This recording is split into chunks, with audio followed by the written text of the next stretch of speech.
সুপ্রিয় দর্শক, আসসালামু আলাইকুম। সবাইকে স্বাগত জানাচ্ছি আজকে গুরুত্বপূর্ণ সংবাদে। প্রথমে জানিয়ে দিচ্ছি সংবাদ শিরোনাম, পরে বিস্তারিত। স্থায়ী কমিটির জরুরি বৈঠক ডেকেছেন তারেক রহমান। এদিকে বেরিয়ে এলো মুসাব্বির হত্যাকাণ্ড নিয়ে চাঞ্চল্যকর তথ্য, নেপথ্যে যেসব কারণ। অপরদিকে বিএনপি না জামায়াত, সরকার গঠন করবে কারা? এবং সবশেষে থাকছে যে কারণে পাবনা 1 ও 2 আসনে স্থগিত হল নির্বাচন। শুনছিলেন সংবাদ শিরোনাম, এখন বিস্তারিত। তার আগে ছোট্ট একটি আবেদন, যদি আপনি ন্যায় ও মানবতার পক্ষে থাকেন লাইক দিন। বাংলাদেশকে ভালোবাসা দেখতে চাইলে কমেন্টসে লিখে জানান বাংলাদেশি শান্তি চাই। আর সাবস্ক্রাইব করুন আমাদের চ্যানেলটি, কারণ আমরা বলি সেই কথা যা অনেক মিডিয়া আড়াল করে। এখন চলুন বিস্তারিত দেখা যাক। স্থায়ী কমিটির জরুরি বৈঠক ডেকেছেন তারেক রহমান। বাংলাদেশ জাতীয়তাবাদী দলের বিএনপির ভারপ্রাপ্ত চেয়ারম্যান তারেক রহমান দলের স্থায়ী কমিটির জরুরি বৈঠক ডেকেছেন। আজ দিবাগত রাত 9:30টায় গুলশানে বিএনপি চেয়ারপারসনের রাজনৈতিক কার্যালয়ে বৈঠকটি হবে, নিশ্চিত করেছেন দলটির স্থায়ী কমিটির সদস্য ড খন্দকার মোশাররফ হোসেন। বৈঠকে সভাপতিত্ব করবেন বিএনপির ভারপ্রাপ্ত চেয়ারম্যান তারেক রহমান। বিএনপির এক সিনিয়র নেতা জানান, আজকের বৈঠকটি নির্ধারিত শিডিউলের বৈঠক নয়, তাই নির্দিষ্ট এজেন্ডাও থাকছে না। তবে এটি অবশ্যই গুরুত্বপূর্ণ, কারণ এই বৈঠকেই দলের ভারপ্রাপ্ত চেয়ারম্যান তারেক রহমানকে বিএনপির চেয়ারম্যান নির্বাচিত করা হতে পারে। বিএনপির চেয়ারপারসন বেগম খালেদা জিয়া গত 30 ডিসেম্বর মৃত্যুবরণ করেছেন। তার মৃত্যুতে ধীরে ধীরে শোক কাটিয়ে উঠতে শুরু করেছে দেশ। নতুন বছর, তার ওপর সামনে জাতীয় নির্বাচন, সব মিলিয়ে বিএনপির চেয়ারম্যান পদে এবার পূর্ণাঙ্গ রূপে অধিষ্ঠিত হতে তারেক রহমানকে পরামর্শও দিয়েছেন দলের সর্বোচ্চ নীতি নির্ধারণী ফোরাম জাতীয় স্থায়ী কমিটির সদস্যরা। গত 4 জানুয়ারি সিলেটে সাংবাদিকদের সঙ্গে মত বিনিময় সভায় বিএনপির মহাসচিব মির্জা ফখরুল ইসলাম আলমগীর জানান, 2-1 দিনের মধ্যেই তারেক রহমানকে বিএনপির চেয়ারম্যান নির্বাচিত করা হবে। 2018 সালে সাবেক প্রধানমন্ত্রী বেগম খালেদা জিয়া কারাগারে বন্দী হওয়ার পর তারেক রহমানকে বিএনপির ভারপ্রাপ্ত চেয়ারম্যান হিসেবে মনোনীত করা হয়। এদিকে বেরিয়ে এলো মুসাব্বির হত্যাকাণ্ড নিয়ে চাঞ্চল্যকর তথ্য, নেপথ্যে যেসব কারণ। রাজধানীতে স্বেচ্ছাসেবক দলের ঢাকা মহানগর উত্তরের সাবেক সাধারণ সম্পাদক মোহাম্মদ আজিজুর রহমান ওরফে মুসাব্বির হত্যাকাণ্ডে জড়িতদের ধরতে অভিযান চলছে। সন্দেহভাজন কয়েকজনকে আটক করে জিজ্ঞাসাবাদ করা হচ্ছে।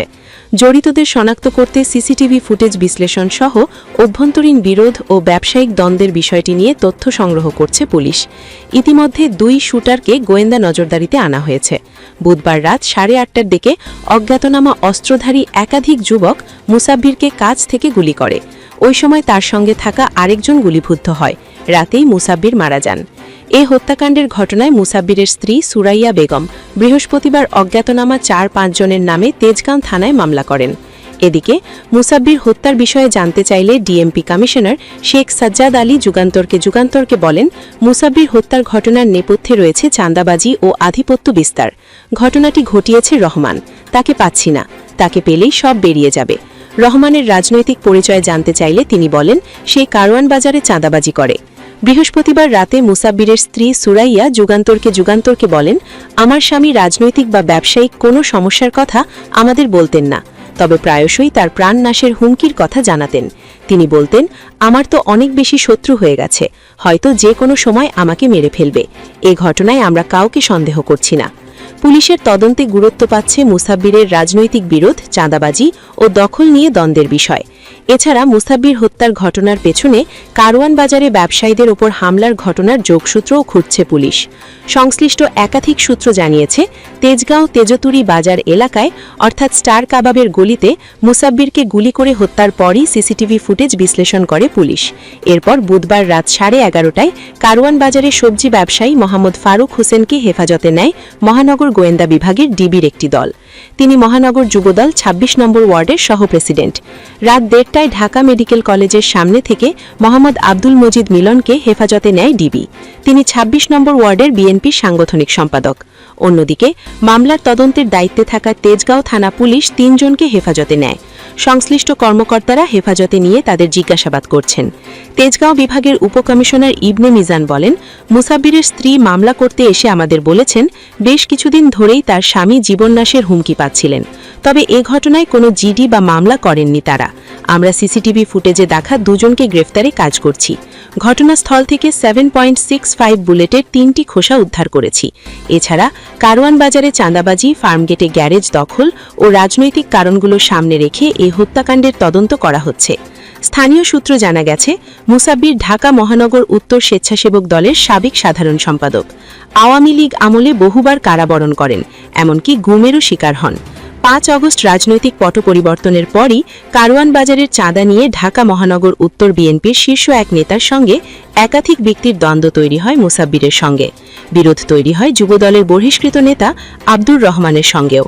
হত্যায় তার জড়িত থাকার বিষয়টি নিশ্চিত করেছে মুসাব্বির। মুসাব্বির দলীয় নির্দেশনায় ঢাকা 12 আসনে বিএনপির জোটের প্রত্যাশী বাংলাদেশের বিপ্লবী ওয়ার্কার্স পার্টির সাধারণ সম্পাদক সাইফুল হককে সমর্থন করেছিলেন বলেও জানান তার স্ত্রী। এটি নিয়েও বিরোধ তৈরি হতে পারে বলে ধারণা করা হচ্ছে। সূত্র জানায়, গত 29 ডিসেম্বর চাঁদাবাজির প্রতিবাদে ব্যবসায়ীরা মানববন্ধন করলে সেখানে হামলার ঘটনা ঘটে। এই ঘটনায় মামলা হলে পুলিশ 11 জনকে গ্রেফতার করে। হত্যা মামলার তদন্তের সঙ্গে সংশ্লিষ্ট কর্মকর্তারা বলছেন, ব্যবসায়ীদের ওপর হামলার অভিযোগে যাদের গ্রেফতার করা হয়েছে তাদের এলাকায় আধিপত্য কমে গেলে মুসাব্বির সেই জায়গা নিয়ন্ত্রণে নেওয়ারও অভিযোগ রয়েছে। এ নিয়ে এলাকায় বেশ উত্তেজনা চলছিল। এছাড়াও ফার্মগেট এলাকায় একটি গ্যারেজ দখল নিয়ে দুই গ্রুপের মধ্যে বেশ কিছুদিন ধরেই উত্তেজনা চলে আসছিল। এই গ্যারেজ দখল ঘটনায় মুসাব্বিরের সংশ্লিষ্টতা পাওয়ার কথা প্রাথমিক অনুসন্ধানে জানতে পারে পুলিশ। যদিও ওসমান হাদিকে হত্যার প্রতিবাদী কণ্ঠস্বরও ছিলেন তিনি। সবকিছু মিলিয়ে মুসাব্বিরের জীবননাশের হুমকির অভিযোগের বিষয়টিও খতিয়ে দেখা হচ্ছে। এর পাশাপাশি হত্যার পেছনে কোনো রাজনৈতিক কারণ আছে কিনা তাও খতিয়ে দেখার কথা বলছেন তদন্তে সংশ্লিষ্ট আইন শৃঙ্খলা বাহিনীর কর্মকর্তারা। প্রত্যক্ষবাদীরা জানিয়েছেন, হত্যাকারীরা ঘটনার আগেই ওই এলাকায় অবস্থান করছিল। হত্যার পর দুই দুর্বৃত্ত সামনের মূল সড়ক ধরে পালিয়ে যায়। পেছনের গলিতে ঢুকে পড়ে আরও 2 জন। হঠাৎ এমন ঘটনায় সবাই আতঙ্কিত হয়ে পড়েন। সিসিটিভি ফুটেজে হত্যার পর 2 দুর্বৃত্তকে দৌড়ে পালাতে দেখা গেছে। এদিকে ডিবির হাতে আটকের আগে আব্দুল মজিদ মিলন যুগান্তরকে জানিয়েছেন, হত্যার আগে তারা একসঙ্গেই ছিলেন। ওই দিন বিকালে তাদের কাছে অপরিচিত এক লোককে দেখেন, যার ছবিও তুলেছিলেন তিনি। মিলন বলেন, মুসাব্বির ভাইয়ের পরিচিত এক বিএনপি নেতাকে এগিয়ে দেওয়ার জন্য আমি ও আরেকজন ওয়াসা ভবনের সামনে যাই। তখন মুসাব্বির ভাই ও মাসুদ স্টার হোটেল থেকে Ahsanullah institute of technical and vocational education and training AITVET polytechnic ইনস্টিটিউটের সামনে তেজতুরি বাজারে যাচ্ছিলেন। কিছুক্ষণ পর হঠাৎ মাসুদ আমাকে ফোন করে জানায় যে তাদের দুজনকে গুলি করা হয়েছে এবং দ্রুত সাহায্য করতে বলে।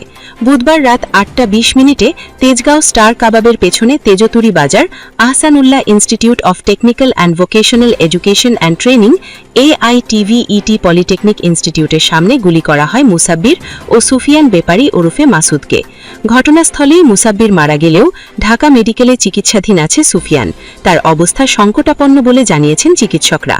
মামলার এজাহারে উল্লেখ করা হয়, বুধবার রাতে কারওয়ান বাজারের সুপারস্টার হোটেলের 2য় তলায় প্রতিদিনের মতো বন্ধুদের সঙ্গে আড্ডা দেন মুসাব্বির।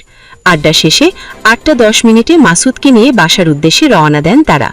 8:20 তেজতুরি বাজারে আহসানুল্লাহ ইনস্টিটিউটের সামনের পাকা রাস্তায় পৌঁছলে ওতে পেতে থাকা অজ্ঞাতনামা 4-5 জন তাদের গতি রোধ করে পিস্তল দিয়ে এলোপাথারি গুলি করতে থাকে। তাতে মুসাব্বিরের ডান হাতের কনুই, পেটের ডান পাশে গুলি লাগে। রক্তাক্ত জখম নিয়ে তিনি মাটিতে লুটিয়ে পড়েন। তাকে বাঁচাতে সুফিয়ান বেপারি মাসুদ এগিয়ে গেলেও তাকেও পেটের বাঁ পাশে গুলি করে হামলাবাড়িরা। মাসুদও রক্তাক্ত অবস্থায় মাটিতে লুটিয়ে পড়লে হামলাবাড়িরা তাদের মৃত ভেবে গুলি করতে করতে পালিয়ে যায়। বিআরবি হাসপাতালে চিকিৎসকরা মুসাব্বিরকে মৃত ঘোষণা করার পর লাশ ঢাকা মেডিকেল হাসপাতাল মর্গে পাঠানো হয়। আর মাসুদকে বিআরবি হাসপাতাল থেকে ঢাকা মেডিকেলে নিয়ে পেটে অস্ত্রোপচার করা হয়। তিনি এখন শঙ্কামুক্ত বলে চিকিৎসকরা জানান। অপরদিকে বিএনপি না জামায়াত সরকার গঠন করবে কারা? সবকিছু ঠিক থাকলে আগামী 12 ফেব্রুয়ারি ত্রয়োদশ জাতীয় সংসদ নির্বাচন অনুষ্ঠিত হবে।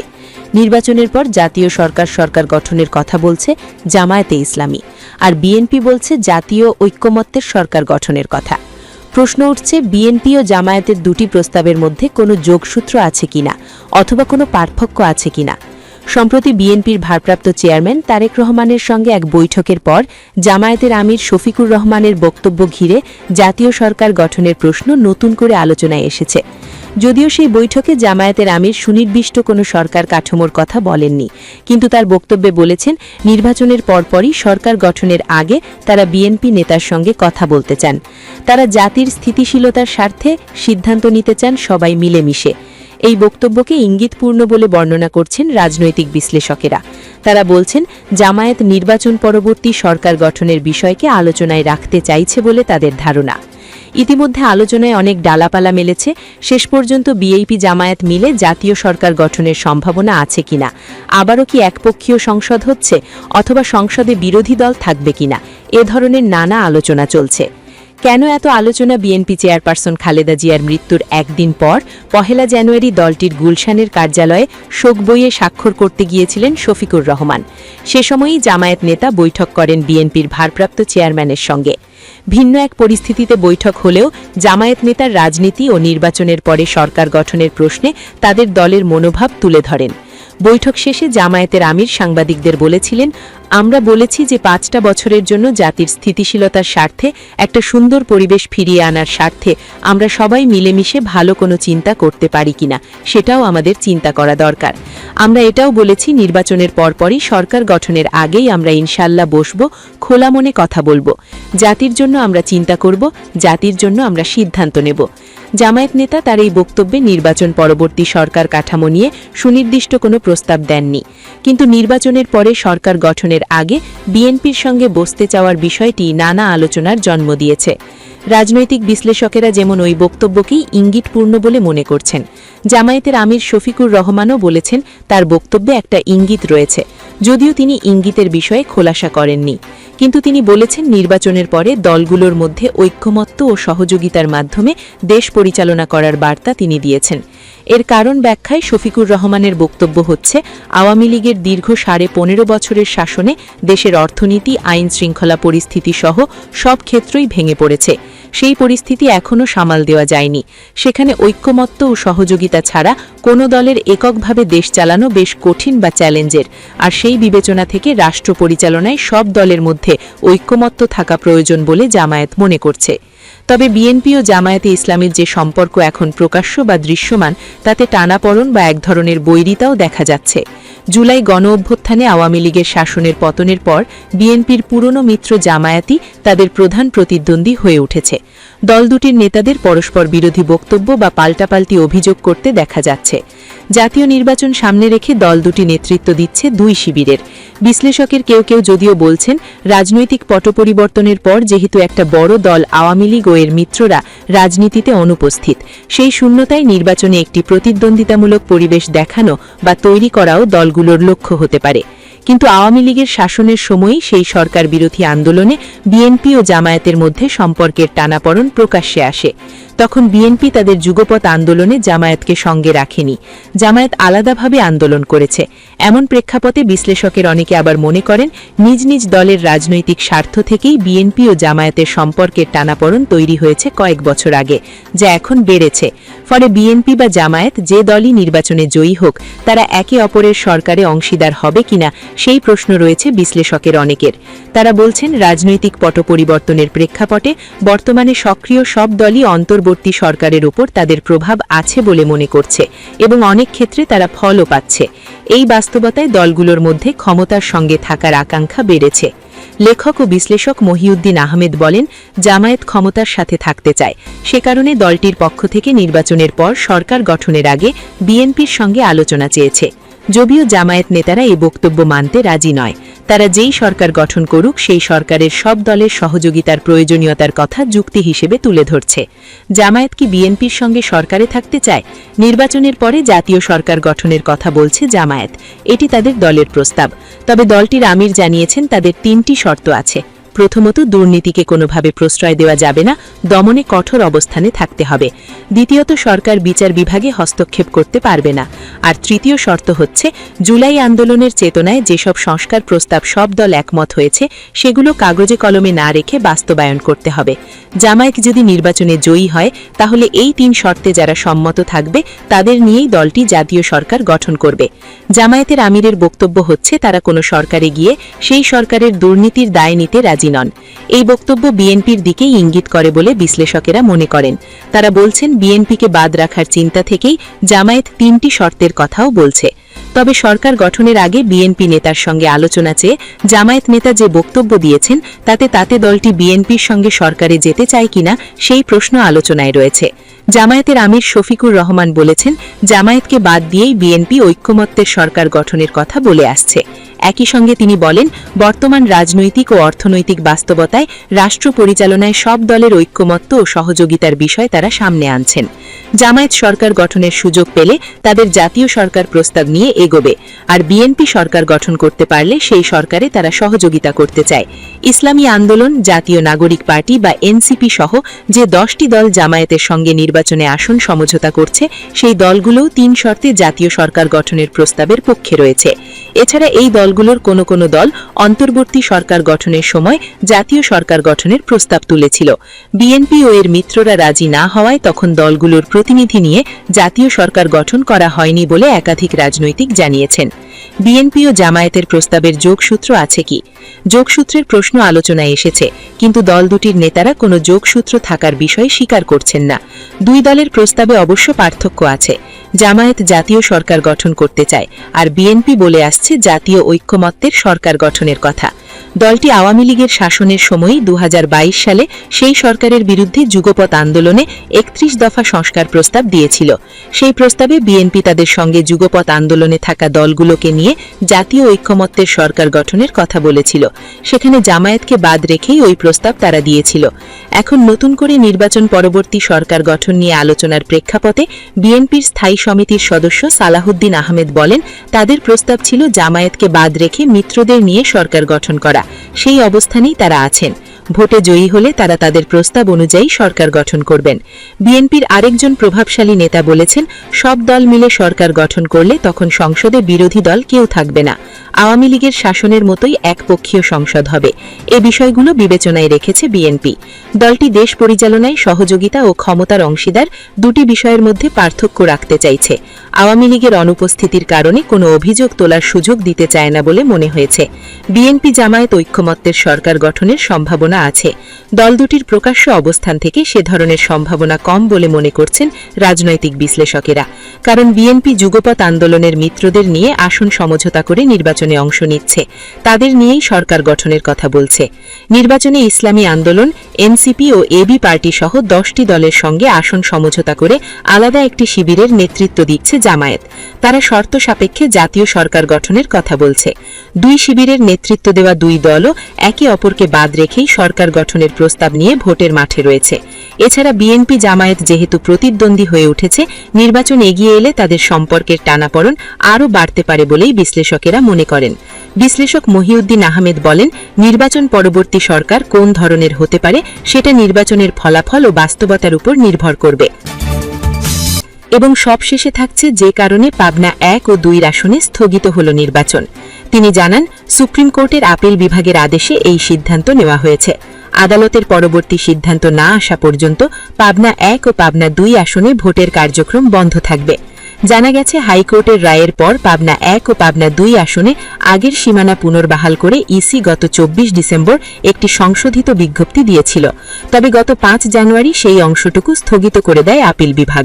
এর আগে 2023 সালের 4 সেপ্টেম্বর সংসদীয় আসন পুনর্বিন্যাস করে নির্বাচন কমিশন এ সংক্রান্ত প্রকাশিত চূড়ান্ত গেজেটে সাথিয়া উপজেলার সম্পূর্ণ অংশ নিয়ে পাবনা 1 আসন এবং সুজানুর ও বেড়া উপজেলাকে মিলিয়ে পাবনা 2 আসন চূড়ান্ত করা হয়। ওই গেজেটের এই 2 আসন সংক্রান্ত অংশের বৈধতা নিয়ে হাইকোর্টে রিট আবেদন করেন বেড়া উপজেলার বাসিন্দা জহিরুল ইসলাম এবং সাথিয়া উপজেলার বাসিন্দা আবু সাইদ। প্রাথমিক শুনানি নিয়ে হাইকোর্ট রুল দেন। চূড়ান্ত শুনানি শেষে হাইকোর্ট রুল যথাযথ বা অ্যাবসোলিউট ঘোষণা করে গত 18 ডিসেম্বর রায় ঘোষণা করে। এতে পাবনার 1 আসন থেকে বেড়া উপজেলার 4টি ইউনিয়ন ও পৌরসভা বাদ দিয়ে পাবনা 2 আসনের সঙ্গে জুড়ে দেওয়া সংক্রান্ত ইসির গেজেটের অংশটুকু আইনগত কর্তৃত্ব বহির্ভূত ঘোষণা করা হয়। একই সঙ্গে পাবনার সংসদীয় আসন দুটি আগের মতোই পুনর্বহাল করে 24 ঘণ্টার মধ্যে গেজেট প্রকাশ করতে নির্দেশ প্রদান করে।